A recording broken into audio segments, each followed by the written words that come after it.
Kovai town hall நல்லாயன் திருமண மண்டபத்தில் நடைபெற்ற தமிழ்நாடு முஸ்லிம் முன்னேற்றக் கழகத்தின் மருத்துவ சேவை அணி கோவை மருத்துவக் கல்லூரி மருத்துவமனை இணைந்து நடத்திய மாபெரும் இரத்த தான முகாம் மற்றும் ஃப்ரீசர் பாக்ஸ் அர்ப்பணிப்பு நிகழ்ச்சியில் கோவை மாநகர் கிழக்கு மாவட்ட திமுக பொறுப்பாளரும் முன்னாள் சட்டமன்ற உறுப்பினருமான கார்த்திக் அவர்கள் கலந்து கொண்டு வாழ்த்தி பேசினார்.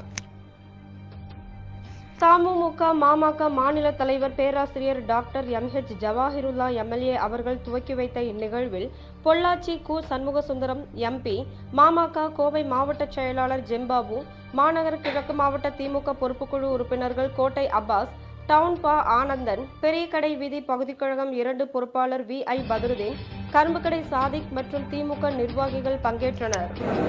அவசர சிகிச்சைக்காக மருத்துவமனையில் தனியார் மருத்துவமனையாக அரசு மருத்துவமனையாக இருந்தாலும் எப்பொழுது ரத்தம் கேட்டாலும் எந்த வகையான ரத்தமாக இருந்தாலும் எங்களது தளபதி ரத்ததான இயக்கத்தின் சார்பில் நாங்கள் தொடர்ந்து அந்த ரத்தங்களை தானமாக வழங்கி வருகிறோம்.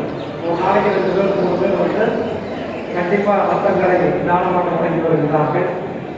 அந்த பணி திராவிட முன்னேற்ற கழகத்தில் ஒரு பிரிவாக அந்த பணி தொடர்ந்து நடைபெற்றுக் கொண்டிருக்கிறது என்பதை நான் நினைவுகூர கடமைக் கொண்டிருக்கின்றேன்.